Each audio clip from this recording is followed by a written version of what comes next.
Hi everyone, my name is Camila. I'm 32 years old. I need to tell you about Tuesday dinner because that's when everything crystallized. That's when I understood with perfect clarity that I'd spent 26 years invisible in my own family. My brother Marcus called in on video. He was glowing, practically vibrating through the screen. We found a house, he announced, and Mom actually squealed. Actually squealed like he'd cured cancer instead of just locating a 3-bedroom ranch in a decent suburb. Show us. Mom demanded, and Marcus panned his phone across granite countertops and hardwood floors. Dad leaned forward, reading glasses perched on his nose like a judge reviewing evidence. I sat at the end of the table, fork halfway to my mouth, pot roast cooling on my plate. How much do you need, son? Dad asked. His voice had that warm honey quality he reserved for Marcus. Only for Marcus. $100,000 would close the gap, Marcus said. We've got good credit, but the down payment. Consider it done, Dad interrupted. We'll wire it tomorrow morning. This is an investment in your future, Marcus. You're building something real. I set my fork down. The ceramic clicked against the plate, loud in my ears but apparently inaudible to everyone else. What about me? I asked quietly. 3 faces turned toward me like I'd started speaking Mandarin. What about you? Dad's warmth evaporated instantly. I still have student loans, I said.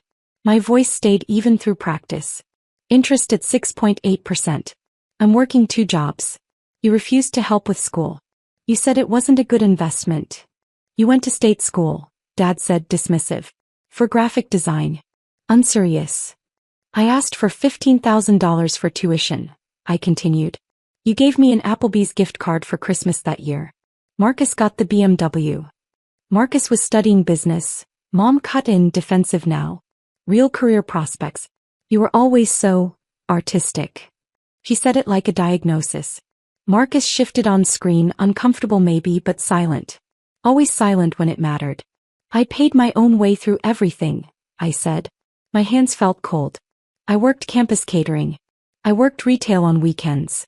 I graduated with $42,000 in debt and you gave me a $50 Visa gift card at graduation. You should be grateful we came to your graduation at all, Dad said. His voice had gone hard. You've been a disappointment since you were 16, Camila. You chose the easy path. State school. Art classes. Now you're what? Designing greeting cards. I'm a senior designer at a tech firm, I said quietly. I make $78,000 a year. And Marcus makes $140,000, Dad countered. That's the difference between ambition and mediocrity. That's what failure feels like, Camila. What you're feeling right now. The room tilted slightly. Not metaphorically. The actual room seemed to shift on its axis. No one argued with him. Mom studied her napkin. Marcus had gone quiet on the screen, probably muted himself. I stood up. My chair scraped against hardwood. I'm finished with this dinner. Don't be dramatic, Mom said, but I was already walking toward the door. Camila, sit down, Dad commanded. We're not done discussing. I am, I said. I didn't raise my voice. I didn't slam the door. I just left. The night air bit clean and cold. I didn't have my coat. I walked to my car. A 2011 Honda Civic with 140,000 miles and a check engine light I couldn't afford to diagnose. And I drove to my studio apartment. Rent was $1,400 a month. My second job was doing freelance design work until 2 a.m. most nights. I had $126,000 in savings. No one in my family knew that. I'd been saving since I was 19. Every graduation gift from aunts and uncles. Every tax return. Every freelance check. Every raise. I lived like a monk, drove a failing car, ate rice and beans, and I saved. Because somewhere deep down I'd always known I'd need to save myself. That night I made 3 decisions. First, I changed my phone number. Second, I blocked every family member on every platform. Third, I started looking at property. Mrs. Chun from my apartment building found me crying on the stairs 2 days later. She was 73, had lived through the Cultural Revolution and didn't tolerate nonsense. What happened? She asked, settling beside me with surprising grace for someone with arthritis. I told her everything. The dinner. The $100,000. The casual cruelty. That's what failure feels like. She listened until I finished. Then she said, "You know what failure actually feels like? Staying. Letting them continue. You're already successful, Camila. You just haven't given yourself permission to see it." "I feel like I'm abandoning them," I admitted. "They abandoned you first," she said simply. 26 years ago. You're just finally noticing." She patted my hand. "What would you do if you were free?" The answer came immediately. "Buy land. Grow something." "Then do that," Mrs. Chin said. "Life is too short to wait for people who don't see you to suddenly open their eyes." 3 weeks later I found the property. 40 acres in the foothills, 2 hours from the city. Foreclosure sale. The farmhouse was a disaster. Peeling paint, rotted porch, kitchen from 1973, but the land was good. The previous owner had been an organic farmer who'd lost everything in a divorce. The price was $380,000. I bought it cash. I kept my tech job, they let me go remote 3 days a week, and I spent every other moment on that property. Weekends smelled like sawdust and primer. My Spotify playlist learned every wall. I sanded floors on my knees for 6 weeks. The grain rose under patient, deliberate passes. I learned to tile. I learned to plumb. I watched YouTube videos until 3 a.m. then practiced the next day. Tom, my neighbor 3 miles down the road, started showing up with tools and advice. He was 68, had farmed for 40 years, and had the kind face of someone who'd chosen kindness deliberately after seeing its alternative. "You thinking crops or livestock?" he asked one Saturday while helping me replace a fence post. "Both maybe," I said. "I keep thinking about lavender." His eyes lit up. "Smart. Lavender's gold if you do it right. Drought tolerant. Multiple harvests. Value-added products." He paused. "I'll teach you beekeeping too. Lavender and bees, that's a marriage made in heaven." So Tom taught me beekeeping. Calm hands, slow breath, steady frames. The bees hummed their approval and I found I could breathe fully for the first time in years. I started therapy with Dr. Walsh. She specialized in family estrangement and complex trauma. "Your parents' voices colonized your thoughts," she said during our 4th session. "Let's evict them gently." We worked on boundary scripts. No is a complete sentence. We worked on evidence folders. I had every text, every email, every documented instance of favoritism archived and timestamped. Not for revenge. For reality. So I couldn't gaslight myself later. Protective expectations, Dr. Walsh called it. Plan for their absence. Build a life that doesn't require their approval to function. I planted lavender in cautious rows. 5 acres the first spring, then 10. I researched varietals and soil amendments.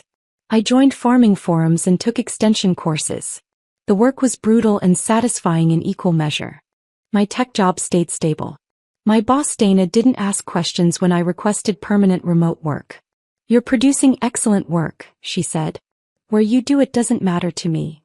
The first harvest came in July, 18 months after I'd bought the property. Purple rose stretched toward the tree line. The scent filled the valley. Tom helped me cut and bundle. We worked dawn to dusk for a week and I sold everything at farmers markets within a month. The farm paid for the farm that first year. I hired 2 employees. Emma, a college student who needed flexible hours, and Tyler, who was aging out of foster care and needed steady wages and real training. I paid them $22 an hour. I extended hours when Emma needed tuition savings. I wrote Tyler a reference letter for community college that made him cry. "Why are you helping me?" he asked. "Because someone should have helped me," I said. "And because you're worth investing in." The farmhouse transformed. I'd restored the oak floors, updated the kitchen, added solar panels. 3 hives became 6. I got goats as a lawn crew. They had personalities and opinions, mostly about what constituted acceptable fencing. I didn't contact my family once. Not on holidays. Not on birthdays. My phone number stayed changed. My social media stayed dark. I slept through the night for the first time since I was 12. 2 years and 3 months after that Tuesday dinner, my brother Marcus took a wrong turn trying to find a wedding venue in the foothills. He drove past my property. Lavender rose in perfect rows. The tin roof gleamed. My truck sat in the drive. The farmhouse looked settled, permanent, real. He took a photo. An hour later my new phone rang, a number I didn't recognize. I almost didn't answer. But I was expecting a call from a bulk buyer, so I picked up. Camila. My father's voice. Thin with surprise. How did you get this number? I asked evenly. Marcus saw your place, he said, ignoring my question. He said, is that really yours? The 40 acres. Yes. How did you? We didn't know you'd moved. You weren't supposed to, I said. Silence on the other end. Then, I checked the property records. The appraisal says $2.3 million. It does, I answered. How did you afford that? Did you marry someone? Take out loans. I bought it cash, I said. Saved for 7 years. Worked 2 jobs while you told me I was a failure. Renovated it myself. Built a business. A business. Lavender farm. 6-figure revenue last year. This year's looking better. I kept my voice steady, factual. I also kept my tech job. They let me work remote. Why didn't you tell us? His voice had shifted. Not quite warm, but softer. Calculated soft. Because you never asked, I said. In 2 years no one called. No one checked. You got what you wanted. My absence. That's not fair, he started. I have to go, I said. I have a harvest to manage. Wait, Camila, we should talk. We can help you expand. Contacts. Capital. Real guidance this time. No, I said simply. I don't want your involvement. Don't be childish, my mother's voice cut in. She grabbed the phone. We're family. You said I was a failure, I reminded her. My voice didn't shake. Dr. Walsh would be proud. At Tuesday dinner. You sat there while Dad said, that's what failure feels like. You said being artistic was a diagnosis. You gave Marcus $100,000 and you gave me an Applebee's gift card. We can discuss this like adults, Mom said, but her voice wavered. We just did, I said. And now I'm hanging up. I blocked the number. The email came the next day. Subject line, investment proposal. I archived it without opening it. 3 days later, a courier delivered an envelope. Inside, a check for $100,000 and a note in my father's handwriting. For your college loans. We should have helped then. We're helping now. I took the check to my office. I put it through a crosscut shredder until the numbers disappeared into confetti. I put the scraps in an envelope with one line written on my notepaper. You can't buy forgiveness. I mailed it back certified. Marcus called from his own number a week later. I saw his name on the screen. I let it go to voicemail. Cam, it's Marcus. Look, I didn't know they were treating you like that. I should have said something. I should have. His voice cracked slightly. Can we just talk? I miss you. We all do. I deleted the voicemail. The second check came for $150,000. Same courier. Different note. Please give us a chance to make this right. I shredded that one too. Mailed back the scraps with no note this time. My father showed up at my gate on a Saturday morning 3 weeks after Marcus's wrong turn. The camera timed. I watched him on my phone from inside the farmhouse. He wore khakis and polished shoes, his weakened face. He looked smaller than memory allowed. I pressed the intercom. Leave, I said steadily. Camila, I drove 2 hours. I just need 5 minutes. His voice came through tinny and thin. I was wrong. I'm sorry. You had 26 years, I said. You used them poorly. Please, he said. The word sounded foreign in his mouth. Your mother she's not well. This has been hard on her. And whose fault is that? I asked. Kept my voice level. Come. You told me I was a failure. You funded Marcus's everything and gave me nothing. You dismissed my degree, my career, my entire existence. Now you're here because you discovered I don't need you. That's not an apology. That's panic. I want to make amends, he said. Forgiveness isn't reconciliation, I said quietly. It isn't access. I've forgiven you for my own peace. But that doesn't mean you get to come back into my life. We're your family, he said, and now his voice had an edge. The old authority trying to resurface. No, I said. Mrs. Chin is family. Tom, who taught me beekeeping, is family. Emma and Tyler, who work beside me, are family. Jennifer and Mark, who invite me to holidays, are family. You're just people I used to know who hurt me consistently for decades. I turned off the intercom. I watched him stand at the gate for 11 minutes. Then he got in his car and left. The voicemails continued. 17 from my mother over one weekend. 6 from Marcus. 3 from my aunt asking what was wrong, couldn't we just talk like family? I blocked each number as it appeared. Tom found me in the lavender fields that evening, checking irrigation. You all right? He asked. My father showed up, I said. At the gate. Tom nodded slowly. What did he want? Access, I said. Now that he knows what I've built. And what did you tell him? That access is earned, not presumed, I said. Not purchased. Tom smiled, the kind of smile that held decades of hard-won wisdom. That's exactly right. He paused. You know, my daughter didn't talk to me for 5 years after her mother and I divorced. I'd hurt her. Made choices that prioritized my pain over her stability. When she finally reached out, you know what I didn't do? What? Show up demanding forgiveness because we shared blood, Tom said. I apologized. I took responsibility. I gave her space.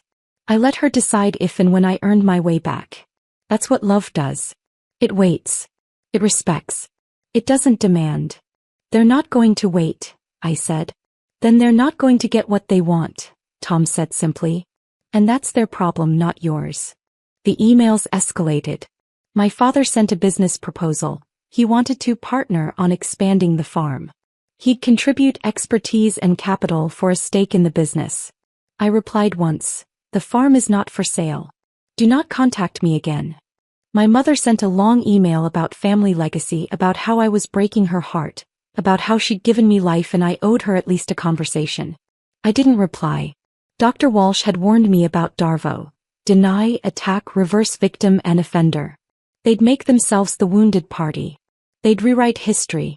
I had my evidence folders. I had my time-stamped receipts. I had my truth. Marcus tried a different approach. He sent photos of us as kids.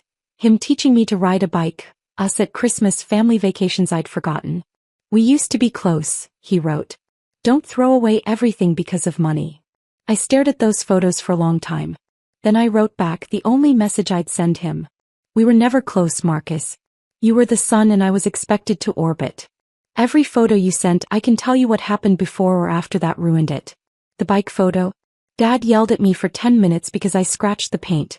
The Christmas photo? That was the year you got the BMW and I got the gift card. The vacation? You and Dad went deep-sea fishing while Mom took me to outlet malls and complained about my weight. Those weren't good memories. They were performances. I'm done performing. He didn't respond. The 4th month after the discovery, a reporter contacted me. She was writing an article about adult estrangement from parents, the hidden epidemic no one talked about. Someone had suggested my story.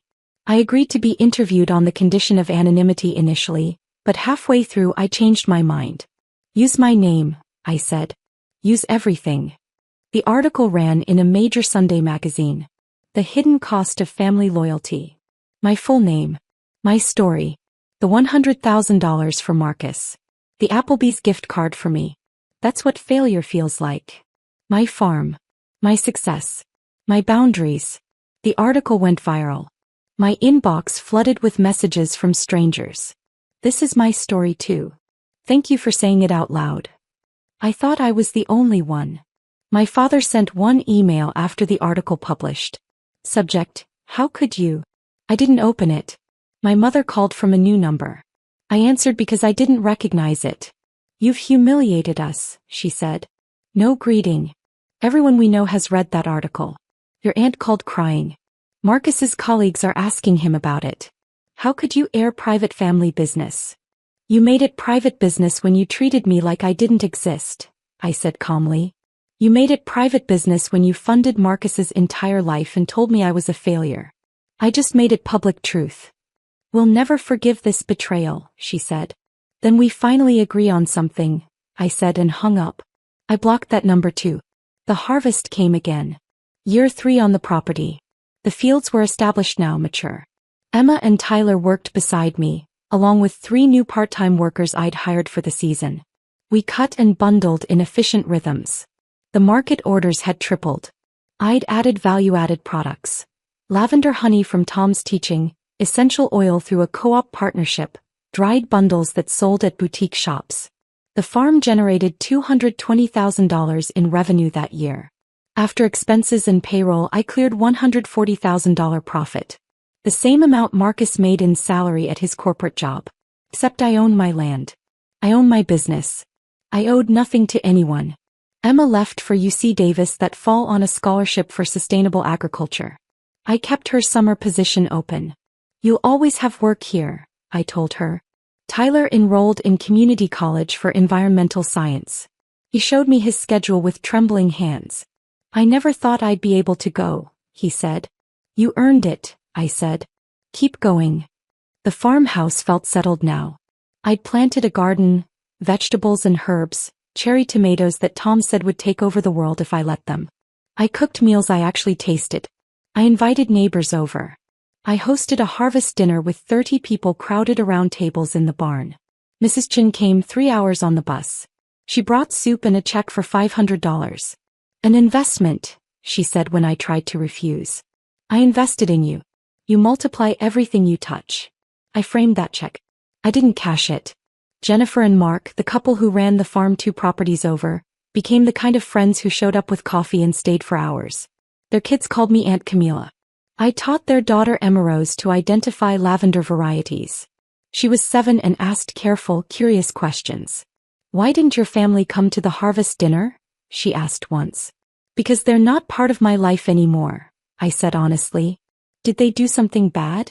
They did a lot of small bad things for a very long time, I said. Until it added up to something I couldn't carry anymore. She thought about this seriously. My teacher says family is who loves you, not just who you're related to. Your teacher is very smart, I said. 6 months after the article, my father sent a final letter. Not email. Actual paper, actual stamps. I recognized the handwriting on the envelope. I sat on my porch for 10 minutes before opening it. The goats watched me judgmentally. The sun set low over the purple rose. The letter was 3 pages. Handwritten.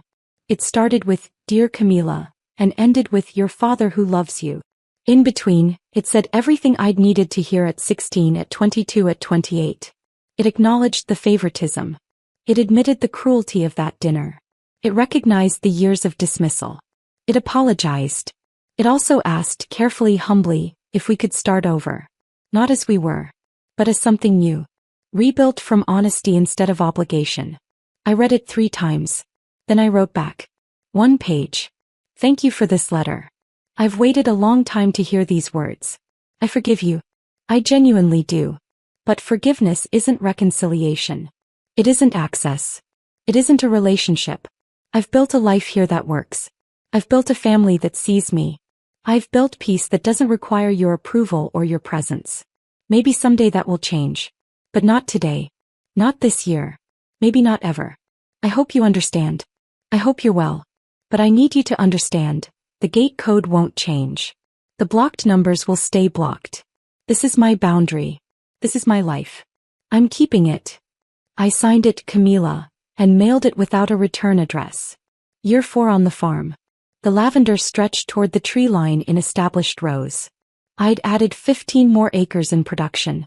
The business had grown to include workshops. People paid $150 for a day learning lavender cultivation, beekeeping basics, farm-to-table cooking using the property's herbs. I hired a part-time manager, Chris, who'd left a corporate job for farm work and never looked back. We walked fence lines at dusk checking gates. The goats followed like nosy neighbors. You ever regret it? Chris asked once. Cutting your family off? No, I said honestly. I regret I had to. I regret they made it necessary. But I don't regret the choice itself. That's pretty healthy, Chris observed. Therapy, I said. Lots and lots of therapy. The tech job remained part-time now. Dana had promoted me to creative director with a contractor agreement that let me set my hours. Best work you've ever done, she said during my review. Whatever you're doing, keep doing it. What I was doing was living in alignment. Work that mattered. Land that thrived. People who valued me. Boundaries that held. I stood at the fence line one evening in late summer. The sun sat low over purple rose. Bees hummed their last rounds before dusk. The farmhouse lights glowed warm behind me. Tom's truck pulled up the drive. He was coming for dinner, bringing fresh trout from his morning fishing. My phone buzzed. Unknown number. I glanced at it. A text from Marcus. Dad had a heart attack. It's okay. They want you to know. No pressure. Just, you should know. I stared at that text for a long moment. Felt something. Not panic. Not guilt. Just a quiet recognition that the people who'd raised me were mortal. Were aging. Would eventually die. I texted back, "Thank you for telling me. I hope he recovers fully." Marcus responded immediately, "Can we talk?" I thought about it. I really did. Then I typed, "Not yet. Maybe not ever. But I appreciate you respecting that." 3 dots appeared. Disappeared. Appeared again. Finally, "Okay. I understand. Be well, Cam." I set the phone down. Tom climbed out of his truck carrying a cooler. "You ready to learn how to clean trout properly?" he called. "Always," I said, and walked toward the house where light spilled warm and real, toward the family I'd chosen, toward the life I'd built with my own 2 hands. That night I slept deeply. Morning arrived without dread, just sunrise through lavender-scented air, just coffee on the porch, just goats demanding breakfast with their opinions on punctuality. I keep the land. I keep my name. I keep the boundaries that gave me back my life. The gate code doesn't change. The blocked numbers stay blocked. The peace remains. And the lavender? The lavender just keeps growing, purple and persistent and mine. Sometimes failure looks like leaving. Sometimes success looks like a field of flowers no one expected you to plant. I planted them anyway. I keep them anyway. I'm keeping them still.